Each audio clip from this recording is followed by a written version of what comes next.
I'm starting a new conversation about inequality. Lack of unity. Grassroots leadership. I'm using my voice affordable housing to address homelessness. Religious disparity. Fear of people with disabilities. Education. Diseases. Arts and culture. Marital challenges. The racial disparity. Education reform. Emotional struggles. The people in the community are generally not heard. Communities of color, low-income, middle-income communities have always been left out of this process.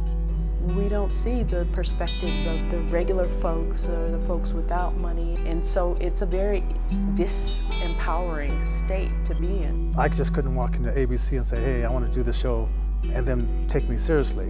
But here, the concept of me doing a show is a reality. I think that's the kind of model that is needed to empower the people. It's all about media empowerment. So the structure of the Open Media Foundation, we have three components. We have services where we provide high-end professional video production, web development, and design services.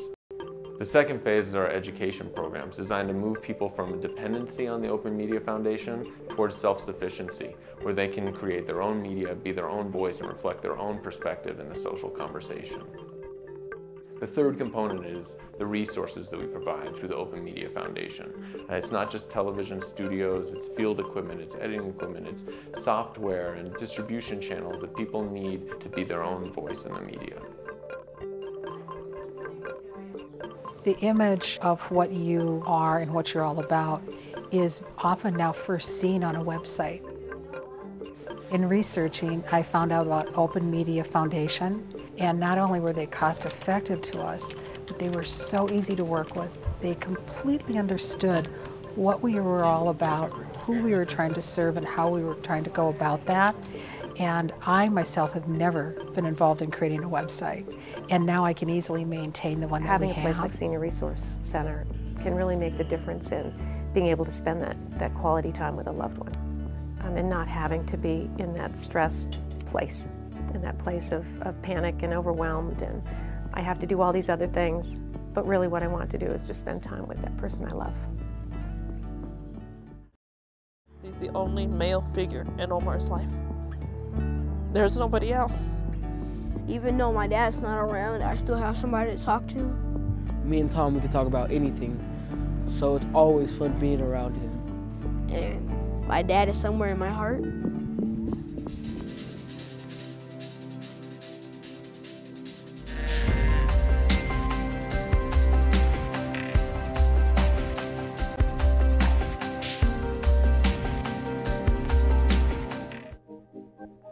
So it used to be enough to be able to read and write, to be able to get your voice heard or your ideas out there in society. And today, it's just not enough.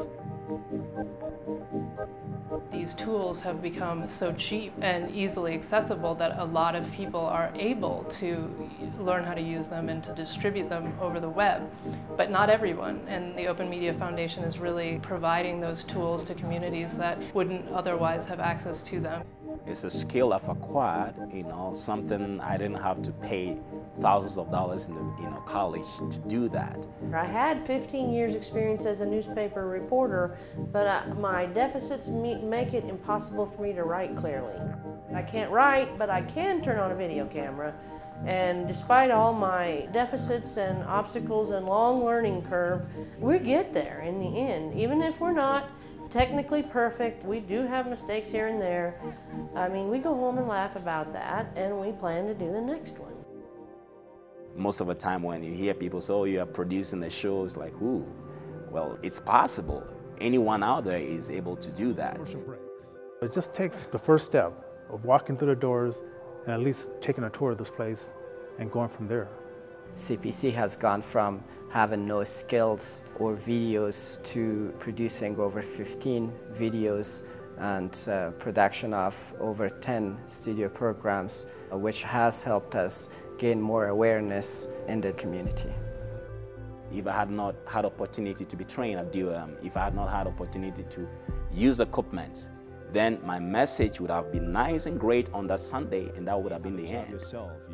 All of us deal with things. I'm here in Denver, Colorado, but my messages touch people in India, in Pakistan, in Africa, in so many other places. And so the media has really not only opened your mind, it has opened your heart, to the needs of people, as well as calling you to participate.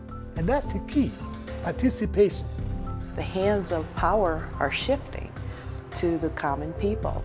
Now, the benefit to us as a society is that you have productive citizens. Being active and engaged in dialogue is key to producing a better community, a better world. And when we have millions of people communicating, before you know it, the world will become a global village, which we say it is, but we're not there yet. Okay, but we're moving there. And that comes about as a result of communication through media. And that's a world we all want to be in, to share what we have to share.